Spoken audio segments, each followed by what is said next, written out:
Hey viewers, welcome to another original story that I made. I hope you all enjoy. Disclaimer: I don't own Naruto or Percy Jackson. Thread: the fates refuse to cut. Dash. Premise: 3,000 years ago, before the oath of the hunters was ever sworn the way mortals remember it, Artemis broke her own law once, not out of weakness, but out of grief and love the histories chose to forget. The father was not a god. He was a mortal shinobi from a world that does not appear on any map. Olympus keeps, a boy who died protecting a village that would one day forget his name, and whose soul drifted for centuries between planes until Artemis herself found it and pulled it into her own domain, not as a lover taken to bed, but as a soul she claimed and raised into a son of the wild, born of moonlight and wool alone. His name was Naruto. He was not fully god, not fully mortal, not shade nor spirit, something Olympus had no word for, so the fates simply wrote exception into the thread of his life and left it at that. He grew up running with the hunters before the hunters were the hunters, a boy raised by his mother's silver-eyed maidens who alternately doted on him and threatened to turn him into a jackalope for his pranks. He fought at Artemis's side for centuries until a hunt that went wrong on the slopes of a mountain that doesn't exist anymore ended with him dead, his body burned by something older and crueler than a monster, something the gods still don't speak of by name. Artemis did not cry where anyone could see her. She simply never spoke his name again, and grief calcified into the version of her the world knows now, colder to men, harder in her oaths, fiercer to anything that threatens a child in her care. For 3,000 years, Naruto's soul sat in Elysium, offered rebirth 3 times and refusing it 3 times, waiting for something even he couldn't name. Hades, who owes Artemis an old, unspoken debt from a war neither of them discuss, finally decides to collect on a very different kind of debt and sends him back. He is reborn not as an infant, but restored, dropped back into the world fully grown, fully himself, with a millennium of Elysium stillness in his eyes and centuries of old instinct still humming in his hands. He wakes in a forest in Maine with no memory of how he got there, only a compass certainty pulling him toward the cold. He follows it. It leads him to Westover Hall. Dash. Chapter: The Boy Who Came Back. Snow fell over Westover Hall like the sky was trying to bury the mountain. Percy Jackson would remember the sound most, not the Manticore's voice, not Annabeth's scream, not even Thalia's spear cutting silver through torchlight. He'd remember the quiet that came first. The way the wind just stopped, like the whole ridge had inhaled and was holding it. Dr. Thorne's tail was already arcing forward, spines glinting, when the quiet broke. It didn't break loudly. That was the strange part. No thunderclap, no flash of golden light like when a god arrived properly, announcing themselves the way gods like to. This was smaller and stranger, a shimmer at the treeline, like heat over summer asphalt, except it was the dead of winter, and out of that shimmer stepped a boy.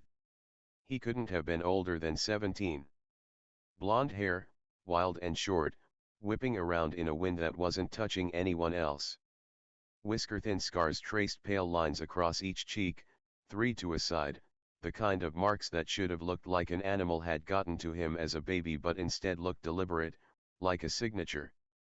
His clothes didn't belong to any decade Percy could place: orange and black, torn at the shoulder, more travel-worn than battle-ready, like he'd walked out of somewhere far older than a costume shop. His eyes were the wrong color for a human. Not quite silver, not quite gold, like moonlight caught in amber, shifting with his mood the way the moon itself changes. Dr. Thorne actually froze. Impossible, the Manticore hissed, human mouth curling back over too many teeth. You are Ash. I watched the reports. Even Cronus said. Cronus talks a lot for someone still stuck in a coffin, the boy said. His voice was rough, like it hadn't been used in a long time and was relearning how. He rolled his shoulder like he was shaking off a very long nap. Sorry I'm late to the party. I been dead. It's a whole thing. Thalia's spear didn't waver, but her eyes flicked to Percy's, silently asking, do you know this guy? Percy didn't. Annabeth, bleeding from her shoulder, looked like she was trying to place him in some myth she half remembered from a summer reading assignment and was coming up blank, because there was nothing to place. This wasn't a story that had been told yet. The boy didn't look at any of them first. He looked past them, toward the tree line beyond the courtyard, where the snow had started moving in a way snow doesn't move on its own, drifting sideways into shapes, into silver-eyed girls in hunting silvers who were emerging from the dark like the forest itself had been holding them in reserve. At the front of them walked a woman who didn't need torchlight to look like moonlight given a body. Artemis stopped mid-stride. For 3,000 years, the goddess of the hunt had trained herself not to hope. Hope was a hook, and hooks were for mortals and lesser gods who hadn't learned better. She had buried that particular hope so deep even her hunters, the ones who'd known her 3,000 years, had never seen it, never known there'd been a hole in her at all, only that Lady Artemis was somehow both endlessly kind and permanently, quietly closed. She looked at the boy in the courtyard, snow catching in hair the exact color it had always been, and the goddess of the hunt, eternal maiden, protector of the wild, sworn enemy of nothing so much as loss, made a sound none of her hunters had a name for, because they had never once heard her make it before. Naruto. It wasn't a command. It wasn't even really a question. It was the sound of 3,000 years cracking open. The boy's unnatural eyes found her, and for just a second the smirk fell off his face and he looked less like a warrior interrupting a fight and more like exactly what he was, a son, finally home. "Hey, Mom," he said. "Sorry I took a millennium. Traffic in the underworld's murder." Dr. Thorne, sensing correctly that the balance of the fight had just become catastrophically unfavorable, did the sensible thing and turned to run. He did not get far. Naruto was simply there, in front of him, faster than anything with a body should move, faster than even the hunters who prided themselves on being the fastest thing in any forest had ever seen anything move. There was no elaborate weapon, no flash of celestial bronze. Just a hand, wreathed for 1/2 second in something that looked like condensed moonlight and burned like the inside of a star, closing around the manticore's throat. "You had my mother's hunters running scared," Naruto said, conversationally, like he was commenting on weather. "Kids too. That's a bad combination, buddy. That's, like, a top 3 worst combination of choices you could have made tonight." Thorne didn't get a witty last word. He didn't get a first one either. Naruto didn't kill him. Percy would learn later that the House of Hades had very specific opinions about who got to send monsters back to Tartarus and how, and Naruto, of all people, had learned not to cut corners with the dead, but he ended the fight so decisively that by the time the golden dust settled, Dr. Thorne had been reduced to a very undignified retreat back into the earth, and the courtyard was silent except for snow and breathing. Percy lowered Riptide slowly, still not sure what he'd just watched. "Okay," he said. "Who are you?" Naruto turned, and for a second the moonlit strangeness in his eyes softened into something almost boyish, almost teasing the ghost of the prankster he must have been, once, a very long time ago. "Name's Naruto," he said. "Artemis's kid. Technically I been dead longer than your mom's been alive, so sorry if this is a lot. It's a lot for me too, honestly." Behind him, Thalia's spear finally, slowly, lowered. Behind her, Artemis had not moved, had not spoken again, was simply standing in the snow with her hand pressed to her mouth like she was afraid that if she took it away, this would turn out to be a trick of Cronus's, a nightmare, anything except real. Zoe Nightshade, Lieutenant, eldest of the hunters, the only one among them who'd been alive when the boy had died the first time, was the one who finally broke the silence, her voice cracking in a way 3,000 years of composure hadn't managed until now. "Naruto," she said. "You are supposed to be dead." He grinned at her, small and crooked and entirely too alive. "Yeah, well," he said. "I got better." Chapter 2, Zoe. She found him at the edge of the courtyard, where the snow hadn't been trampled yet, staring up at the moon like he was checking it was still where he'd left it.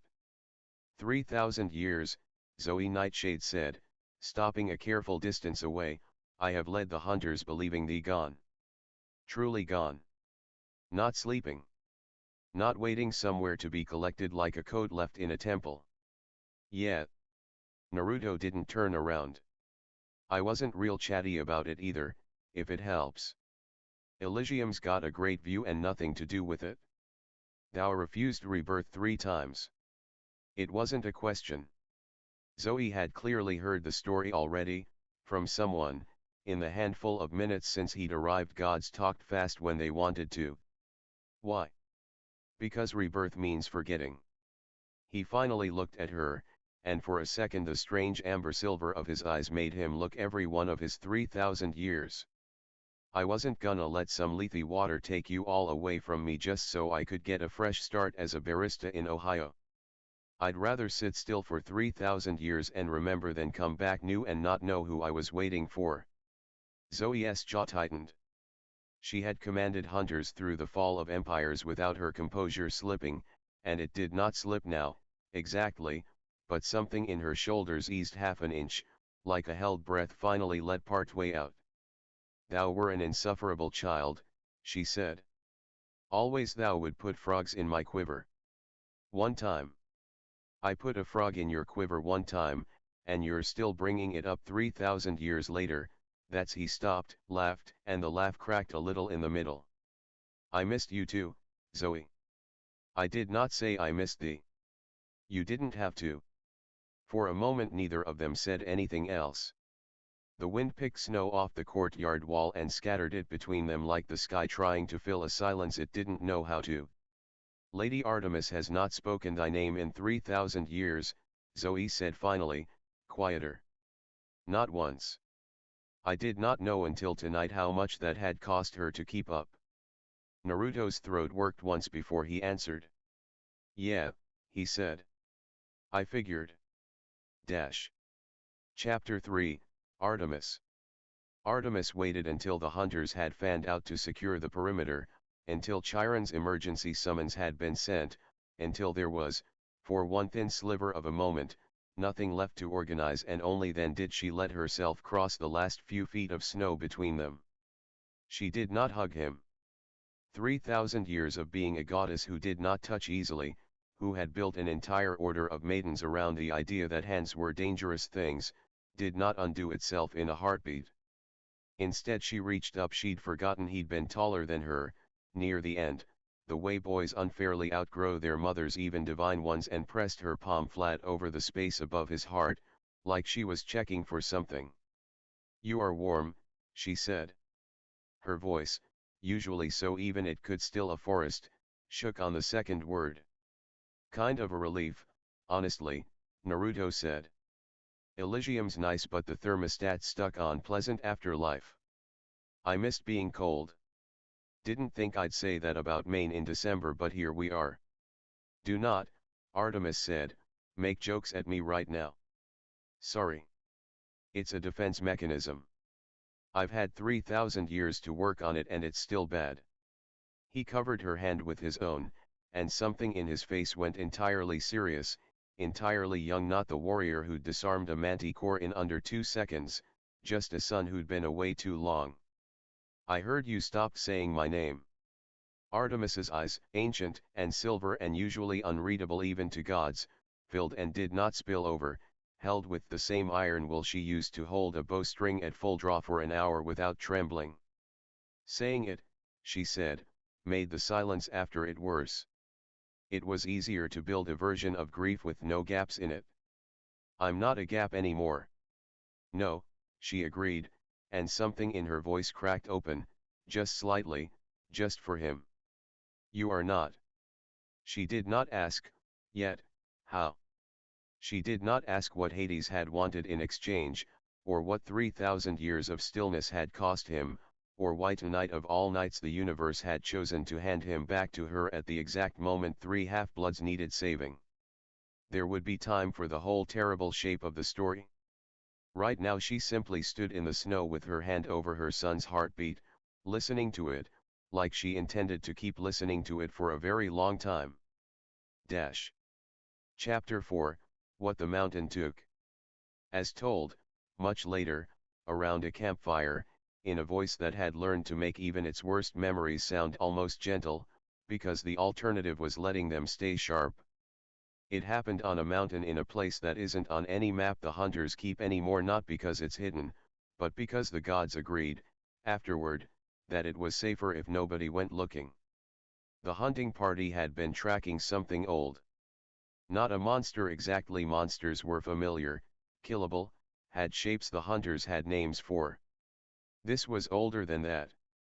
A splinter of something from before the Titans even, a piece of primordial hunger that had slipped its cage sometime in the churn of the world's early wars and had been quietly, patiently starving in the dark ever since. Naruto had gone ahead of the main line. That was the mistake, not recklessness exactly, just the confidence of a boy who'd never once, in centuries of hunts, been wrong about how fast he was. He was wrong about how fast this was. It didn't attack like a beast attacks. It came apart around him like the dark itself had teeth, and by the time the rest of the hunters crested the ridge, drawn by a wrongness in the air they couldn't name, there was nothing left to fight, only Naruto, on his knees in ash that used to be forest, holding a line between the thing and the girls he'd sworn his whole strange half-life to protect. He didn't win. He also didn't lose, not entirely. Whatever the thing was, it went back into whatever crack it had come from, sealed there by the last of something in Naruto that even Artemis, arriving too late by seconds that would haunt her for 3 millennia, couldn't fully name. Foxfire, some of the old hunters called it afterward, in the rare moments anyone spoke of that night at all. A red, furious light that had poured out of him like he was burning from the inside to buy one more minute for the girls behind him. It cost him everything he had left. Artemis reached him in time to hold him. Not in time to save him. His last words, by every account that survived, were not dramatic. He didn't quote prophecy or beg forgiveness or say anything a bard could have made a song of. He looked up at his mother's face, streaked for the first time in hunter memory with something that wasn't composure, and said, roughly, "Tell Zoe the frog thing was worth it," and then he was gone, and the silver-eyed girls of that hunting party carried the story with them for the rest of their long, strange, immortal lives, and never once told it the same way twice, because it hurt too much to say plainly. Chapter 5, Apollo. The sun god arrived roughly the way he did, everything loud, fast, and about 4 minutes after he would have been useful. Okay, so, traffic over the Atlantic was brutal. Some idiot with a flying carpet cut me off near Apollo's sports car skidded to a stop at the edge of the courtyard in a spray of slush, and he was out of it before the engine had finished dying, sunglasses pushed up into his hair, already grinning at his sister. "Artemis, little sis, tell me everything. I heard there was a manticore and I want details for the..." He stopped. He actually stopped, mid-sentence, mid-stride, which anyone who had ever met Apollo would tell you did not happen. His eyes had found the blond boy standing beside his sister, and every ounce of golden, unbothered charm drained out of his face at once. "No," Apollo said. "Just that." Flat, quiet, entirely unlike him. "Hey, Uncle Apollo." Naruto raised a hand in an awkward half-wave. "Long time. You're dead." Apollo took a step forward like he needed to check with his own eyes, like sight alone might be lying to him. "I wrote a haiku about it." "Several, actually. It took me like 9 tries to get the syllables. That's not the point. You have been dead for 3,000 years. I watched Artemis not talk to anyone for a decade after it happened. I once got smoted, whatever. I once got in genuine trouble with Zeus because I turned a satyr into a sunflower for making a joke about it. I am not," he pointed at Naruto, hand actually shaking slightly, "I am not emotionally prepared for this. Someone should have called ahead. There is a protocol."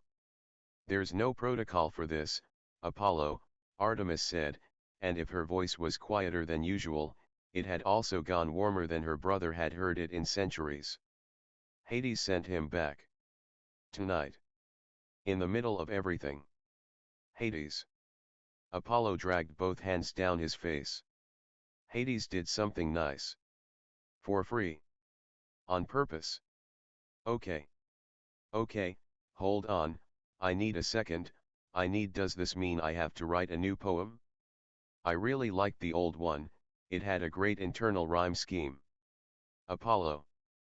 I'm processing, Artemis, let me process. But he was already crossing the last of the distance, and when he reached them he didn't go for words at all, just grabbed Naruto into a rough, startled hug that lifted the boy half off his feet, laughing and swearing under his breath in a language older than Greek. Kid, he said, muffled, into Naruto's shoulder. Kid, you have no idea. You have no idea. Kinda getting the idea, actually, Naruto said, laughing despite himself, arms coming up to hug his uncle back. Missed you too, old man. I am not old, I am eternally 19, and don't think this means I'm not writing a comeback haiku, this is prime material. Dash. Chapter 6, The Ride to Camp.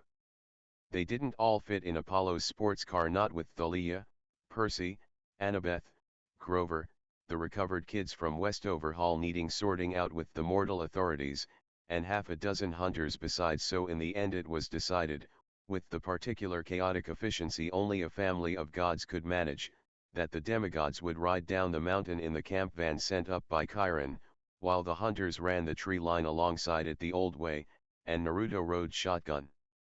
Percy spent the first 10 minutes of the drive stealing glances in the rearview mirror like he expected the strange blonde kid to evaporate.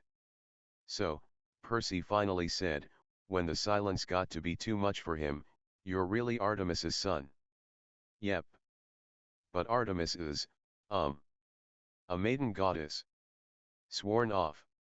The whole no dating thing, yeah, I know." Naruto didn't seem bothered by the question, just tired in a way that had nothing to do with the hour. "It's not that kind of story. She didn't break her oath the way you're picturing it. She found a soul that didn't belong anywhere else in the universe and decided it was going to belong to her. That's it. That's the whole scandal. Very anticlimactic, honestly, considering how big a deal everyone made out of it for 3,000 years. You said you were dead," Annabeth put in from the middle row, arms wrapped around her bandaged shoulder, watching him with the particular sharp attention she gave anything that didn't fit a pattern she already knew. "For a millennium. How does that even?" "Hades called in an old debt," Naruto said. "Long story, some of it's not even mine to tell. Short version, I said yes because I was tired of waiting, and here I am, freshly returned, immediately punching a manticore in the face. Great first day back, 10 out of 10, would recommend." Thalia, arms crossed in the very back seat, hadn't said much of anything since Westover Hall. The events of the past hour had left her wound tighter than usual, jaw set, eyes distant in the way Percy had learned meant she was somewhere else in her head entirely. But at that she huffed something that was almost a laugh. "You're kind of annoying," she said. "I get that a lot," Naruto said cheerfully, twisting around in his seat to grin at her. "Ask Zoe, she's got a list. It's a long list. Frog-related, mostly."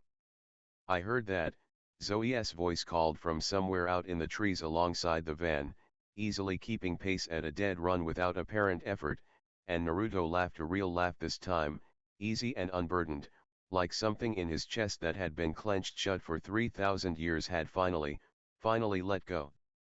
Outside, the moon rode high and full above the tree line, and for the first time in 3 millennia, Artemis running just behind her lieutenant, silver bow in hand, eyes on her son through the van's back window, let herself watch the sky and think, the moon looks the same as it did the night he was born. Maybe some things get to come back exactly the way they left. The van rattled on through the dark toward camp, carrying, among its more usual cargo of tired, bruised half-bloods, one boy who had spent 3,000 years learning how to be patient, and was only just now remembering how to be alive. Dash. Dash. Chapter 7, Half-Blood Hill. They crested the hill just before dawn, the van's headlights sweeping across the property line where the barrier magic hummed faintly against the cold, and Percy watched Naruto go very still in the passenger seat the moment the strawberry fields came into view. "You okay?" Percy asked. "Haven't seen this place since it looked like 6 tents and a woodshed," Naruto said quietly. "Gods. Time's a weird thing when you skip most of it." Chiron was waiting at the top of the hill, already trotting down from the big house at a pace that suggested Apollo's phone call ahead had not been nearly as coherent as the situation deserved. He pulled up short several yards from the van, his centaur half stamping once, twice, in the frost-hard grass, his ancient, weathered face doing something Percy had genuinely never seen it do before, going completely, utterly blank with shock. "That is not possible," Chiron said, to no one in particular, staring at the boy climbing out of the passenger seat like the effort of standing was the strangest thing he'd done all night, even after the manticore. "I trained you to hold a bow. I remember teaching you to hold a bow, child, before Artemis ever. You have been gone since before this camp had a dining pavilion." "Hey, Chiron." Naruto's grin was smaller now, softer, worn down at the edges by exhaustion he'd clearly been holding off since Westover Hall. "Bow skills held up, for the record. Manticore didn't even see it coming." "Well, I didn't actually use a bow, I sort of just decked him, but the principle's the same." "You decked?" Chiron stopped himself, pressed 2 fingers briefly to the bridge of his nose, and Percy realized, with the particular vertigo of watching an adult's composure crack for just a second, that the ancient trainer of heroes was fighting not to cry in front of a van full of half-bloods. 3,000 years I have told cabin after cabin of children the story of the huntsman who held the line on Perserum Ridge, as a lesson in sacrifice, in what it means to buy time for people you love with everything you have left. I did not think I would ever again see the face that story was about." "Yeah, well." Naruto rubbed the back of his neck, looking, for just a second, genuinely thrown by the idea that he'd become somebody's teaching material. "Hope I didn't oversell the ending. Kind of a bummer of a lesson if it just stops at and then he died." "The lesson," Chiron said, recovering himself, voice steadying back into the calm, patient cadence generations of heroes had learned to trust, "was never that you died, Naruto. It was that you stayed." Behind them, the hunters were filing up over the hill in loose formation, silver eyes catching the first gray light of dawn, and Thalia pausing at the crest, looking back down at the ordinary, sleeping shapes of the cabins below, found herself, for reasons she didn't examine too closely, glancing sideways at the strange blonde boy instead of the camp she'd once nearly died defending. "Welcome home, I guess," she said. Naruto looked out over Half-Blood Hill, the big house, the cabins, Thalia's own pine tree standing sentinel at the property line with the golden fleece still glinting faintly in its branches, and something in his chest, wound tight for 3,000 years of stillness, finally, quietly, let go the rest of the way. "Yeah," he said. "Feels like it?" Dash. Dash. Chapter 8, Campfire. By the time the sun was fully up, word had already torn through the cabins the way news only ever traveled at Camp Half-Blood: badly exaggerated, wildly contradictory, and somehow completely accurate all at once. By breakfast, Percy had already heard 4 different versions of the story, including one from a starry-eyed Aphrodite kid who swore Naruto had literally punched death himself to get back to his mom, which was, Percy had to admit, not that far off from the truth as he understood it.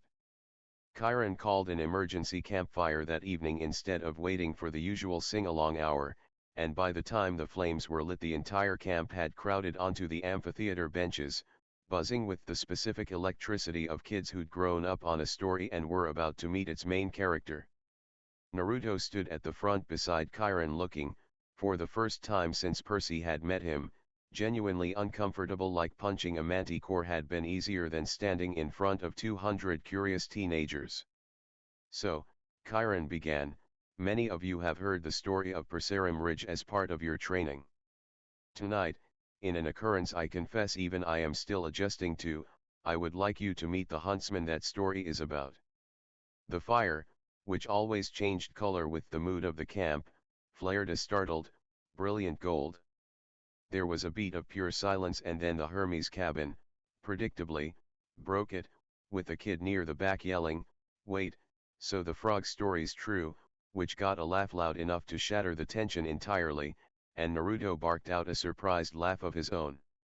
"The frog story," he said, "is extremely true, and Zoe will hold it against me until the actual heat death of the universe, so if any of you want a lesson in commitment to a grudge, there's your case study."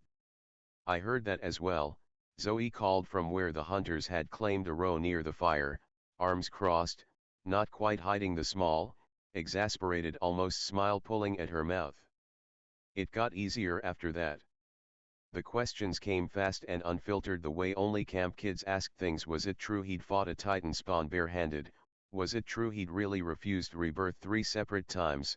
Was it true Lord Hades himself had personally walked him to the surface? And Naruto answered what he could, deflected what he couldn't, and somewhere in the middle of it Percy realized the whole camp had stopped seeing a myth and started seeing a very tired, very real 17-year-old who was doing his best to be somebody's story and somebody's son and somebody's returning friend all at the same time, on his first night back in 3,000 years. Near the end, a small Athena kid near the front, couldn't have been older than 10, raised her hand and asked, in the blunt way only kids that age could manage, "Were you scared when you died?" The amphitheater went quiet in a different way this time. Naruto crouched down slightly, so he wasn't looking down at her from full height, and thought about it for a real moment before he answered. "Yeah," he said. "A little. But I wasn't scared about dying, really. I was scared I wouldn't buy them enough time." He glanced, briefly, toward Zoe and Artemis, seated together at the front row, close in a way Percy suspected neither of them would have allowed themselves a day earlier. "Turned out I did. So. Worth being scared, I guess." The fire settled into a low, warm orange, and Chiron, watching it the way he always watched the flames for the camp's true mood, allowed himself, for the first time all day, something that looked almost like peace. Chapter 9, A Problem the Titan Had Not Accounted For. Far to the west, in a cavern lit by nothing but cold, guttering torchlight, Luke Castellan felt the moment the fire beneath his feet changed temperature. Cronus did not have a body of his own yet, only the golden sarcophagus, and Luke's own increasingly borrowed voice, but the presence of him, coiled through every shadow in the room, went suddenly, sharply still, the way a predator goes still when it hears something in the grass it does not recognize. "What?" Cronus said, in the low, layered voice that was not quite Luke's own anymore. "Was that?" "What was what?" Luke asked, though something cold had already started crawling up the back of his neck, some old instinct he hadn't fully traded away yet. "A thread," Cronus said slowly, like he was turning the sensation over, examining it from every angle the way he examined every piece on the board, "that has not moved in 3,000 years. I felt Hades cut it loose tonight, like a fish finally taken off a very old hook." A pause, longer this time, and colder. "The huntsman's line." "His line?" Luke frowned. "I don't know what that means." "You would not," Cronus said, and for the first time in a long while, there was something in his ancient, layered voice that Luke had never heard directed at anything but Zeus himself, a note, however faint, of genuine irritation bordering on unease. "Before your goddess Artemis hardened herself into the huntress the world remembers, she had a son. A half-thing, not God, not shade, a soul the fates themselves refuse to categorize, which is the surest sign there is that something inconvenient is about to happen to somebody's plans. He held Perserum Ridge against a piece of the primordial dark and survived long enough to seal it, at cost of his own life. I remember it. I remember being pleased, at the time, that Artemis had finally lost something she could not get back. And now, Cronus said, and the torches in the cavern guttered lower, as if the room itself were bracing. Hades has apparently decided that 3,000 years was long enough for a debt to Artemis to go unpaid, and has returned him at the precise moment my manticore was closing on 3 half-bloods I very specifically wanted delivered whole. A long, simmering silence. This was not on the board. I do not like pieces that were not on the board. Luke didn't answer right away. He'd learned, over the past year, that silence was usually the safest response when Cronus's voice took on that particular edge, the edge of a plan being forced, for the first time in centuries, to actually adapt. So what do we do? He finally asked. We do, Cronus said, what we have always done with unexpected pieces, Luke. We learn their weaknesses. Every soul that returns from that far below carries something of the dark with it, whether it wishes to or not. The boy will not be quite what he was before he died. Nothing that walks back out of 3,000 years of stillness ever is. Somewhere very far above them, in a firelit amphitheater full of half-bloods who had spent all night hearing a hero's story with a happy, impossible ending, none of them yet knew that the ending wasn't finished, that somewhere in the returned boy's borrowed 3,000 years of quiet, something had shifted that even he hadn't noticed yet. Dash. Chapter 10, Two Kinds of Weird. Percy found him on the beach past midnight, sitting in the cold sand well beyond the boundary of camp's warmth, staring out at black water with the particular stillness of someone who'd had a lot of practice sitting still. Can't sleep? Percy asked, dropping down next to him without waiting for an invitation. Don't really sleep the normal amount anymore, Naruto said. 3,000 years of doing basically nothing recalibrates your definition of tired. Also, the ocean's loud. No offense to your dad. None taken, he knows. Percy picked up a shell, turned it over, tossed it into the surf. Can I ask you something kind of personal? You're gonna ask anyway if I say no, so go for it. Does it? Percy hesitated, trying to find the shape of the question. Does it get easier? Being the weird one. The kid who doesn't fit any of the categories, whose whole existence makes gods nervous. Naruto was quiet for a second, and when he answered his voice had lost some of its usual deflecting humor. Honestly? No. Not easier. You just get better at carrying it without it showing on your face all the time. He glanced sideways at Percy. You're the son of the big three the prophecy's supposedly about, right? I've been dead 3,000 years and even I heard the gossip. Yeah. That's a different kind of weird than mine, but it rhymes. Naruto dug his heel into the cold sand. Everybody's gonna have an opinion about what you're for before you get to decide that yourself. I spent 3 centuries being Artemis's impossible son before I got to just be Naruto to anybody. Even the hunters, who loved me, mostly loved the idea of me first. He shrugged. Eventually you stop waiting for people to see just you and start showing them, loud, until they can't unsee it. That's the only trick I've got. Percy turned that over for a while, watching the waves. Cronus wants me, he said eventually. Or wants what I could be, anyway. That's what half of this is about, isn't it? Everyone's scared of a prophecy that hasn't even happened yet. Yeah, well. Naruto's mouth twisted, something harder and older passing behind his eyes. Funny thing about prophecies, the gods and titans both act like they're reading a script that's already written. Spent 3,000 years dead and even I know that's garbage. You're not a line in a prophecy, kid. You're a person the prophecy's about, and those aren't the same thing, no matter how badly people upstairs want them to be. He knocked his shoulder lightly against Percy's. Don't let them make you small enough to fit inside 6 lines of Old Greek. Percy huffed something that was almost a laugh. You're kind of good at this pep talk thing for a guy who's been conscious again for like 18 hours. I had a lot of practice being a mentor to scared kids a long time before I died, Naruto said, and for just a second something old and fond and grieving crossed his face, a memory Percy didn't have the context for and didn't push. Some habits don't die even when you do. Dash. Chapter 11, The Quest Called. It started, as these things always seem to, with someone going missing at the worst possible moment. Annabeth had been quieter than usual for days after Westover Hall. Percy chalked it up to the Manticore, to nearly losing Thalia, to the general exhaustion of almost dying, and so none of them thought much of it when she wandered off from the strawberry fields one grey afternoon, until Grover came pelting up from the tree line, white-faced and out of breath with the news that he'd caught her scent trailing off into the woods alongside something that smelled like old iron and older malice.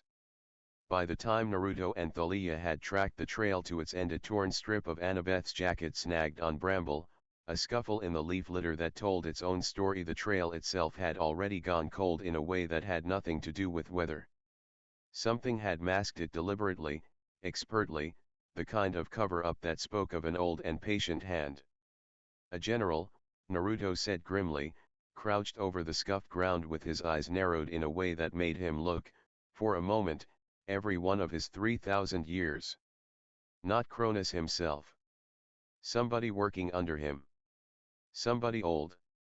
Worse news arrived within the hour. Artemis had gone silent. She'd left days earlier on the trail of something rare, a creature the hunters spoke of only in careful, reverent terms, the Ophiuchus, whose sacrifice could supposedly tip the old war between gods and titans before it even properly began, and she had promised to check in nightly with Zoe through the old, quiet channels the hunt kept for exactly this purpose. The third night of silence was the one that finally sent Zoe storming up to the big house at dawn, jaw set, spear in hand, demanding Chiron summon Olympus immediately.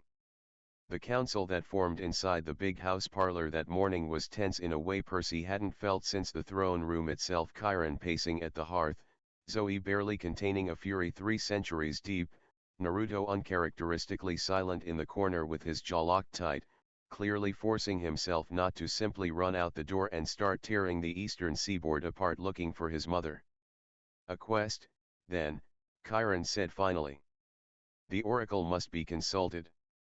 The prophecy that came, when Percy climbed the attic stairs to receive it, was as cryptic and unsettling as they always were. 5 shall go west to the goddess in chains, 1 shall be lost in the land without rain, the bane of Olympus shows the trail, campers and hunters combined prevail, the Titan's curse must one withstand, and 1 shall perish by a parent's hand. Nobody liked the sound of any of it. Naruto liked it least of all, not because he was afraid of the words, but because he'd heard prophecies before, in another life, and had learned exactly how cruelly literal the universe could be about honoring them. 5, Zoe said, once the words had settled over the room like a held breath. It says 5.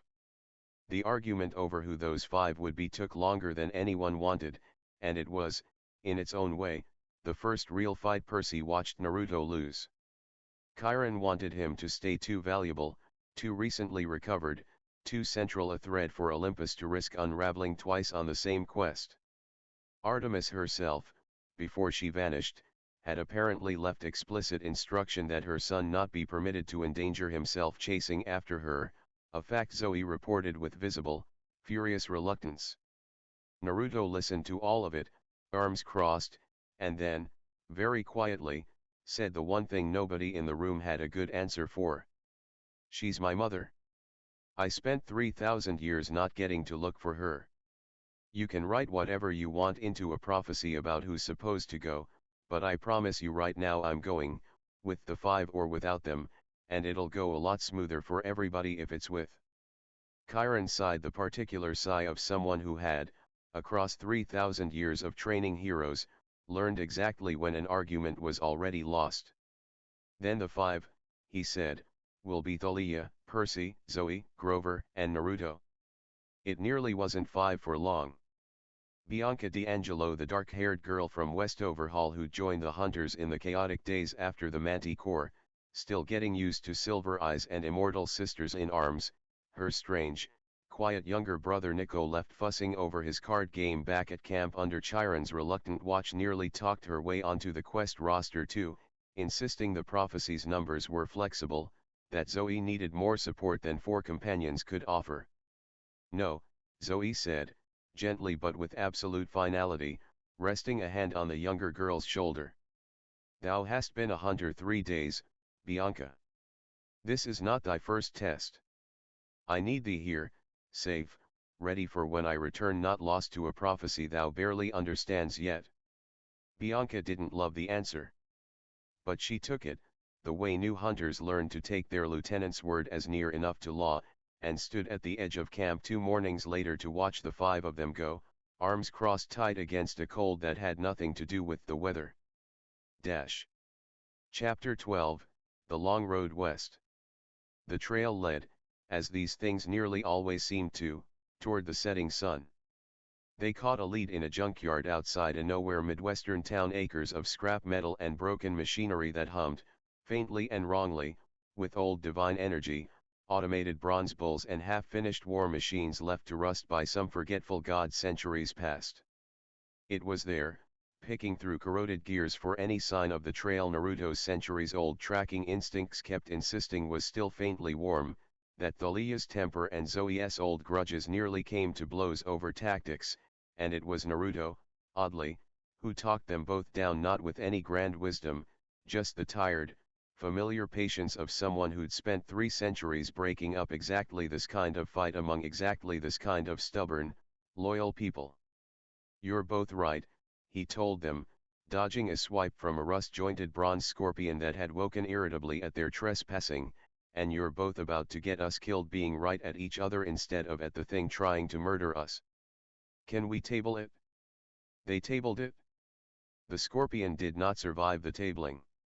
Vegas nearly swallowed them whole, the way it always seemed to swallow travelers on this particular road, a casino that offered exactly what each of them secretly wanted most, glowing and golden and utterly without exit, the kind of trap that worked less through force than through the quiet erosion of anyone's will to leave.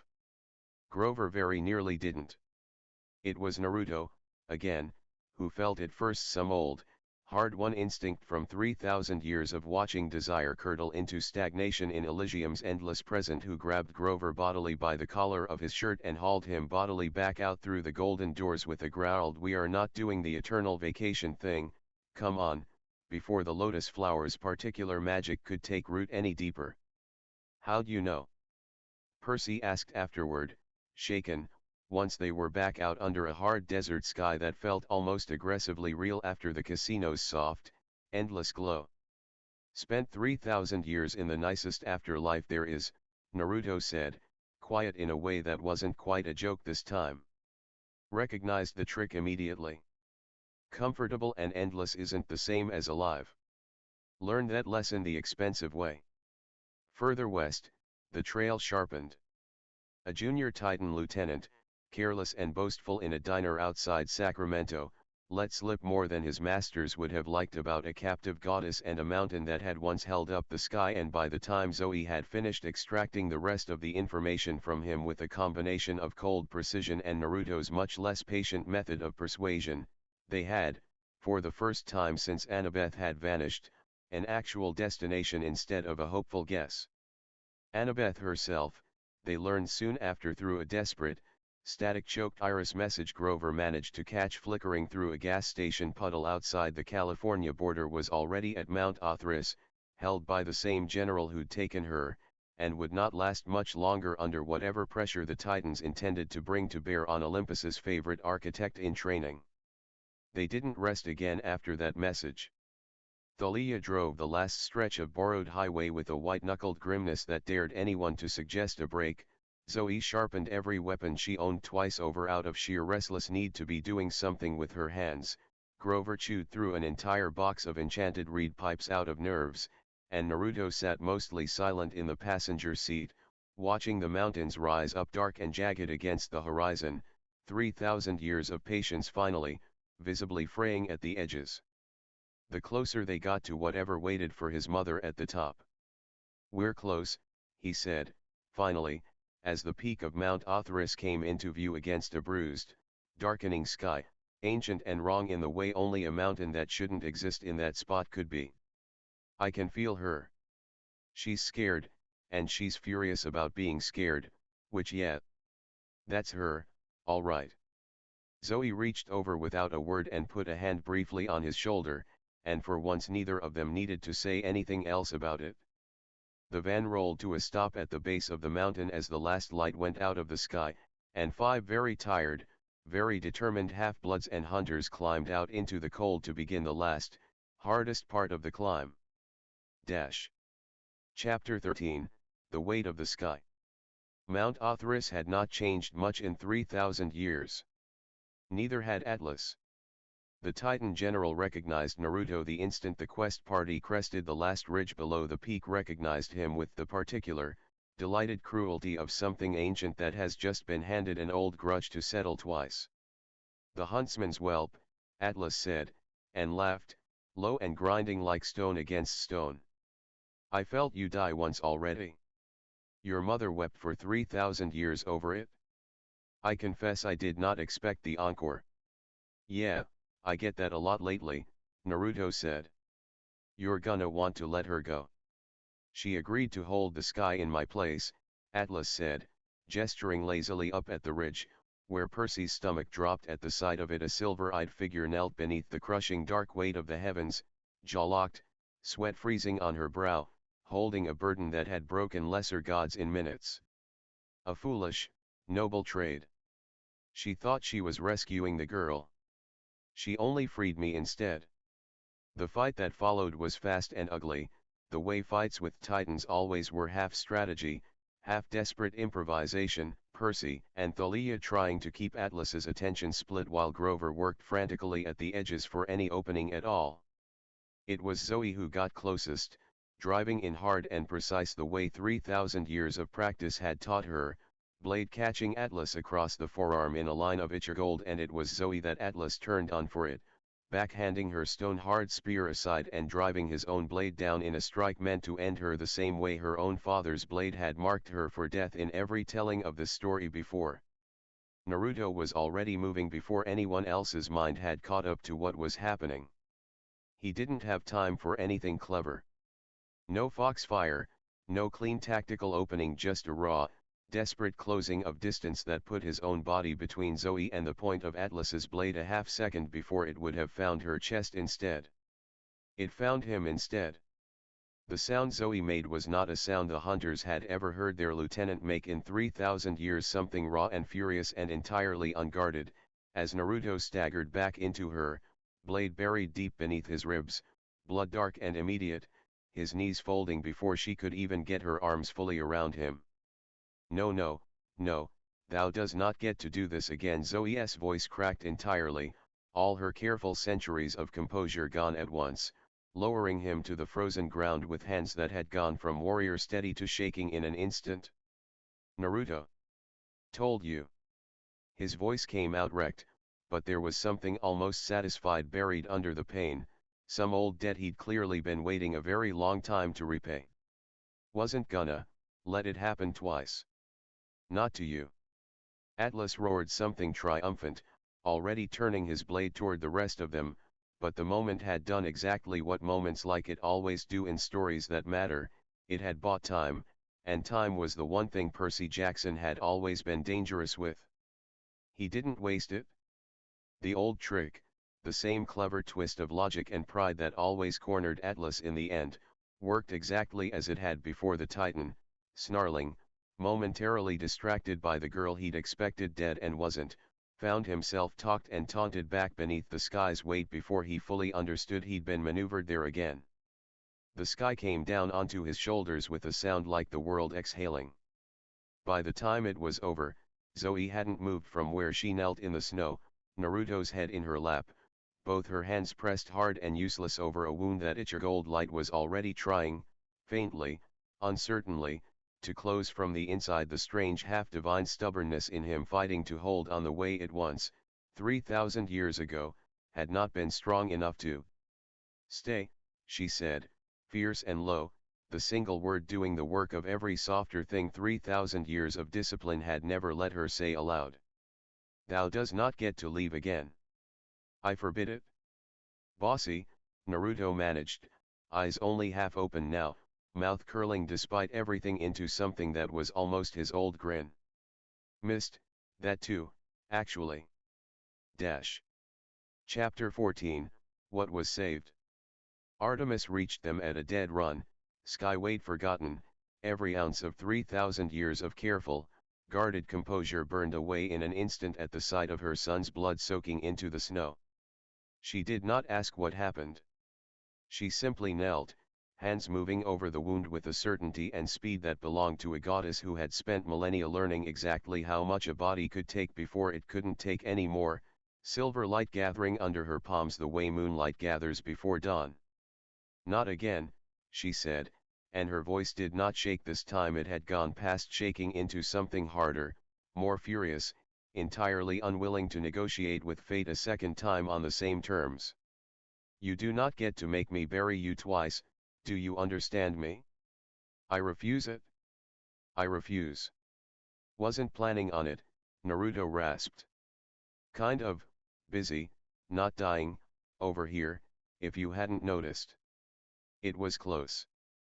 Closer than any of them, even Naruto himself, wanted to admit aloud. In the weeks that followed 3 days of stillness in the infirmary at camp, Zoe refusing to leave his side for longer than it took to eat, Artemis dividing her attention between her duties and a cot in the big house with a ferocity that made even Apollo's usually endless jokes go quiet whenever he checked in.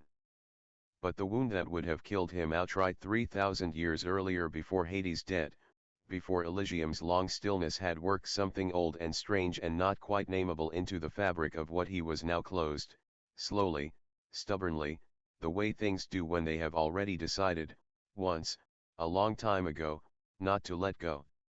He woke on the 4th morning to find Zoe asleep in the chair beside his bed, still in her hunting gear, one hand loosely curled around his on top of the blanket like she hadn't quite trusted letting go of it even in sleep. Hey, he said, voice rough with disuse. Her eyes opened immediately. She hadn't really been asleep, he'd learn later, not fully, not once in 4 days. Thou absolute fool, she said, and there were tears in it this time. 3,000 years of guarded distance gone entirely, throwing thyself in front of a titan's blade like it cost thee nothing. It cost plenty, Naruto said, squeezing her hand weakly. Just figured it was a price worth paying. You're kind of important to me, Zoe. In case 3,000 years and a stab wound wasn't clear enough on that point. She didn't answer with words. She simply pressed her forehead to the back of his hand and stayed there a long moment, and outside the infirmary window, the stars that would have held a new constellation in the old version of the story stayed unwritten, because the huntress they would have honored was still, stubbornly, breathing. Chiron said it plainly, days later, going over the quest's account with the careful precision he brought to everything. One shall perish by a parent's hand, he read aloud from his notes, frowning at the line like it had personally inconvenienced him. Atlas is no one's parent among those who stood on that mountain. I have turned this over a dozen times and I confess I cannot make the prophecy fit what actually happened up there. Maybe it doesn't have to fit, Naruto said, still pale, still propped up on a stack of pillows he'd complained about twice already that morning. Maybe I was supposed to be the one it meant, once a long time ago, a different mountain, a different parent's worth of grief standing over the wreckage. Maybe I already paid that line off 3,000 years ago and the fates just never bothered updating the paperwork. Chiron considered that for a long moment, the way he considered most things that didn't fit neatly into 3,000 years of accumulated wisdom. It is possible, he allowed, that a prophecy fulfilled once does not always need fulfilling twice. Or, Naruto said, it's possible some lines just don't get to collect on people I actually managed to keep alive this time. He glanced toward the door, where Zoe was very obviously not eavesdropping from the hallway. I'll take that version. Old ghost's prerogative. When Artemis finally allowed the rest of the quest party in to see him, Percy took one look at Zoe's hand still wrapped around Naruto's and the twin exhausted, relieved looks on both their faces, and leaned over to Thalia to whisper, so are we ever going to talk about that, or? Don't, Thalia said, fighting a smile. Let them have it. Gods know it took long enough. Dash. Chapter 15, Recovery. It took the better part of 2 weeks before Chiron would let Naruto out of the infirmary for anything longer than short, supervised walks around the strawberry fields, and by the end of the first week the whole camp had more or less adopted the ritual of stopping by with some small, useless offering. Apollo cabin kids leaving badly rhymed get-well cards, a stubborn parade of Ares kids insisting they weren't checking on him, they just happened to be walking past, 7 times a day. Zoe didn't leave. Not really. She took her hunter duties in shifts that always somehow ended back at his bedside, and by the second week she'd stopped pretending the seat by his cot wasn't just hers now, dragging her whetstone and her bow maintenance kit in with her like she intended to make a project out of guarding him the old-fashioned way, one arrow at a time. You know, Naruto said, on one of the better afternoons, propped up enough to actually needle her properly, for someone who spent 3,000 years insisting she didn't miss me, you've spent an awful lot of time not leaving this room. I am making certain thou does not do anything else catastrophically stupid while healing, Zoe said, not looking up from the arrow she was fletching. It is a supervisory position. Nothing more. Sure. Supervisory. He caught her hand as she reached for another arrow shaft, not hard, just enough to make her actually look at him. Thanks, Zoe. For not letting me get away with it being nothing more. For once, she didn't have a sharp answer ready. She just laced her fingers properly through his and let the silence sit there, warm instead of guarded, for the first time in 3,000 years of knowing each other in every version of the story that mattered. Artemis visited every evening without fail, and if the hunt's business occasionally suffered for it patrols run a little looser, monsters left for a night longer than usual, none of the hunters complained. They'd watched their lady mourn in silence for 3,000 years. Watching her sit at her son's bedside, sometimes just holding his hand and saying nothing at all, was not a burden any of them begrudged her. By the time he was steady enough to walk to the dining pavilion under his own power, thinner and slower than before but unmistakably, stubbornly himself, the whole camp turned to watch him cross the floor the way you watch something you weren't sure you'd get to see again. So, Percy said, sliding onto the bench across from him with a grin, heard you're basically Camp Half-Blood's first 2-time cheat death champion. There a title that comes with that. Working on the paperwork, Naruto said. Apollo's already drafted 3 different haikus. None of them scan right. It's honestly the worst part of recovering. Dash. Chapter 16, The Council. Olympus summoned its full assembly a month later, once Annabeth was safely home, the quest formally closed, and Naruto cleared by both Chiron and a fussing Apollo to stand on his own 2 feet for as long as a council session required. The throne room was exactly as overwhelming as Percy remembered: golden light, 12 towering seats, the low hum of divine attention that made mortal knees want to buckle on principle. Percy stood where he'd stood before, half expecting the usual routine: recount the quest, receive judgment, dodge Ares glaring, wait for Zeus to decide whether anyone owed anyone a favor. What he did not expect was for the entire hall to go quiet the moment Artemis entered with her son a half step behind her, and to stay quiet, gods included, in a way Olympus rarely managed for anyone. Zeus's expression, when his eyes settled on Naruto, was unreadable in the particular way that made every demigod in the room brace for something. He was silent long enough that even Ares shifted uncomfortably in his throne. The last thread of that story, Zeus said finally, was recorded as finished 3,000 years ago. I do not appreciate discovering my own records were incomplete. With respect, Lord Zeus, Naruto said, and Percy noted with something like awe that he didn't so much as flinch under the weight of the king of Olympus's stare. Neither did I. I was just as surprised as you when Hades knocked.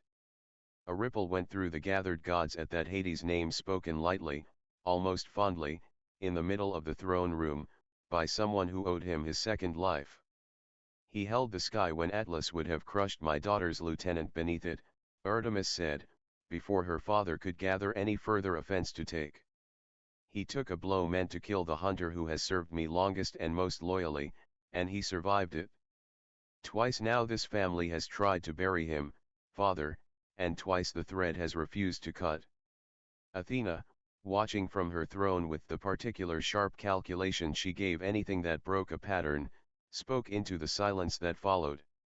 The fates rarely allow a soul to return once, let alone survive a second mortal wound that should have ended it, she said. Whatever this boy is, he is not merely Artemis's grief given a body. He is something the natural order itself has, twice now, declined to finish writing. Which is precisely why, Zeus said, and something in his voice had shifted, not soft exactly, but no longer hostile, the sound of a king recalculating rather than resisting. Olympus would be wise not to make an enemy of whatever he is, and considerably wiser to decide, now, how it wishes to treat him going forward. He looked, for a long moment, between Naruto and Artemis, both the goddess who had not laughed in front of this council in longer than most of them could remember, standing straighter and lighter than any of them had ever seen her. Let it be recorded, Zeus said at last, that the son of Artemis lives, is under this council's protection as kin to this house, and that Olympus does not intend to test the fates' patience by trying a third time to write him out of the story. It wasn't a parade. It wasn't a throne of his own or a hero's welcome with trumpets. But for a family that measured affection in the smallest, most grudging gestures, it was, everyone in that hall understood, as close to open love as Zeus's Olympus ever managed to say aloud. Afterward, out on the front steps of the throne room, with Manhattan spread out gold and glittering far below and the whole ridiculous, hard-won shape of his second life finally settling into something that felt, for the first time in 3,000 years, like it might actually get to stay. Naruto found Zoe waiting for him at the bottom of the steps, arms crossed, trying and failing to look like she hadn't been anxious the entire session. "Well?" she asked. "Officially protected kin of the House of Olympus," he said, grinning. "Very fancy. Doesn't come with a cape, unfortunately." "Thou would ruin a cape within the week," Zoe said, but she was smiling, really smiling, the kind 3,000 years of careful composure had never quite let her risk before, and when she reached for his hand this time, she didn't let go once the whole walk back down the mountain. Above them, the moon hung full and bright and utterly unremarkable in the way it had every night for millennia, except that tonight, for the first time in 3,000 years, Artemis looked up at it and simply felt glad to be standing under it, sun at her side, hunt at her back, and nothing left, for once, that needed to be grieved. Dash. Dash. Part 2, The Labyrinth Beneath. Chapter 17, What Didn't Break This Time. Months passed the way they always did at camp, quick in the golden stretch of summer, slower once the leaves turned and the year-rounders settled back into winter's smaller rhythms, and the biggest change nobody quite talked about out loud was how different Nico D'Angelo's face looked at breakfast now that his sister was still alive to sit across from him. In another version of this story, the one none of them had lived but Naruto sometimes still dreamed about with the particular unease of someone who'd once died and knew exactly how fragile the difference between this happened and this almost happened really was, Bianca didn't come back from Mount Artemis. In that version, Nico's grief curdled fast and ugly into something Hades' shadow-touched children were dangerously good at curdling into, and by winter he'd have vanished from camp entirely, chasing ghosts of his own into places a 10-year-old had no business going. In this version, Bianca showed up to breakfast every morning with silver hunting gear and an increasingly long-suffering patience for her little brother's card games, and Nico, while still odd, still intense, still prone to vanishing into the shadows of the pine trees when he needed to think, had a sister to roll his eyes at instead of a grave to visit, and that difference, Naruto had come to understand, was worth more to the shape of the future than almost anything else that had happened on that mountain. "You're staring again," Nico said one morning, not looking up from the mythomagic cards he'd spread across the table with the serious concentration of a general planning a campaign. "Occupational hazard of having died twice," Naruto said. "Makes you appreciate breakfast tables that still have everybody at them." Nico considered that with the unervingly direct attention only children and the very old ever really managed. Bianca said you almost didn't come to this one. The second time. She said it was close. It was. Would you do it again? Take the hit for someone.